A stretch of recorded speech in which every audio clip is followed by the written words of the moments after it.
And here we are with Gale Force Winds. I'm Alan Dale, and we are at a beautiful St. John's Day, downtown St. John's, at the Mineral Resource Review 2023. Matt, why don't you go ahead and introduce yourself? Hi, yeah, thanks. My name is Matt Stewart. I'm the past president of the CIM branch for Newfoundland and Labrador. I'm a geologist and I work for Vale here in the province. Great, Matt. Why don't we take a little walk through and see what's happening inside? Super, let's do it. Yeah. So Matt, how big is the show this year?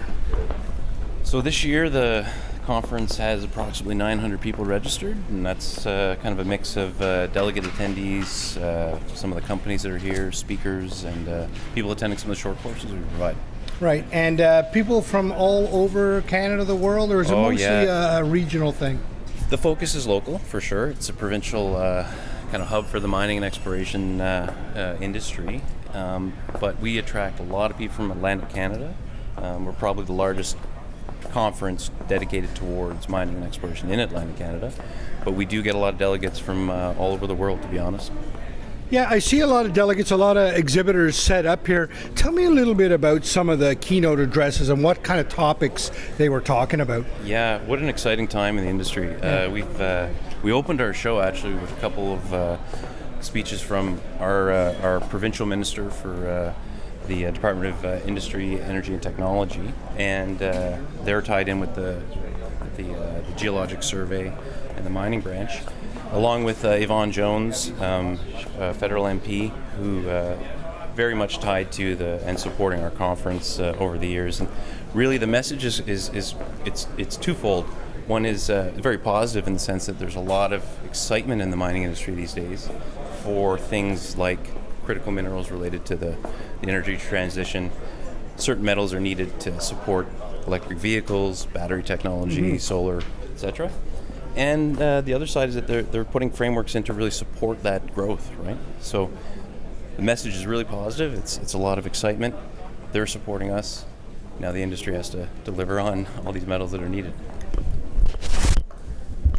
So, Matt, tell me about some of the minerals that are required for, I guess we're talking about EV batteries and the like, and where are those found in our wonderful province? Yeah, no, that's a really good question. Take a walk inside. We've got, I believe there's about 31 minerals they list as critical. Some of the ones that are outlined in that list, I think the province here, both the island of Newfoundland and in Labrador, have about 27 of those.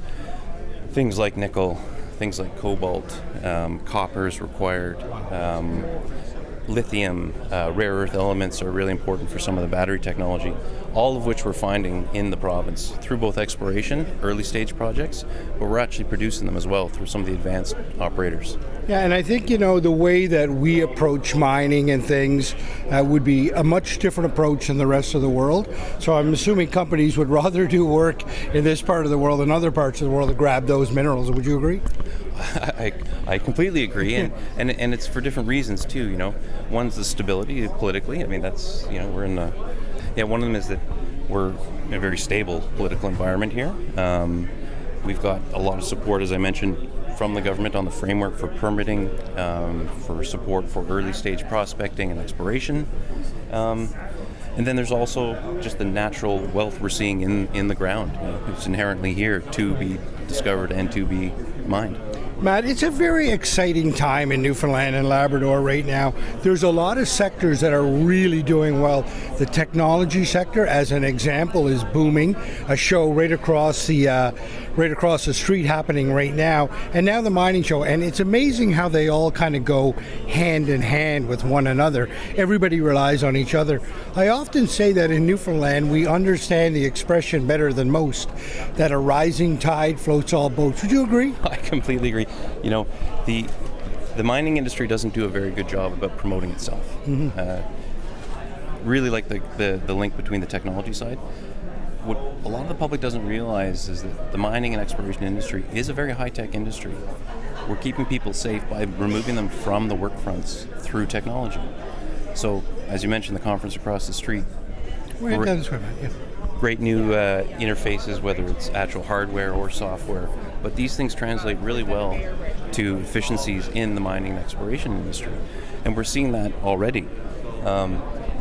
What we also have to be pretty cognizant of, though, in the mining industry is that we need people. That's probably going to be one of the biggest challenges coming up over the next decade or so, is finding people to do the work. I don't think it's recognized well at the moment how little we have in kind of the pipeline of youth coming into the industry. Just from an awareness side, I don't think it's there. Yeah, let's talk about that for a second. I mean, there's great companies in the room here, HR Project Partners, and the like, trying to solve that challenge. A lot of people looking at how do they find themselves in this really interesting industry right now. What would you tell somebody that's looking at this sector right now? Oh, great question. I would say really come at it with an open mind. If you're looking for a varied career that can take you around the world, a lot of exciting places, if you like the high-tech side of industry, and you want to make a difference, there's never been a better time to kind of show the purpose for people in mining. We need mining to deliver these green energy type metals to support what we need to do to get away from fossil fuels. So there's a very direct line between supporting the Earth's challenges with climate change and mining, and that's a lot of purpose in that. So I think the youth would be really well served to think about this. They can make a big difference.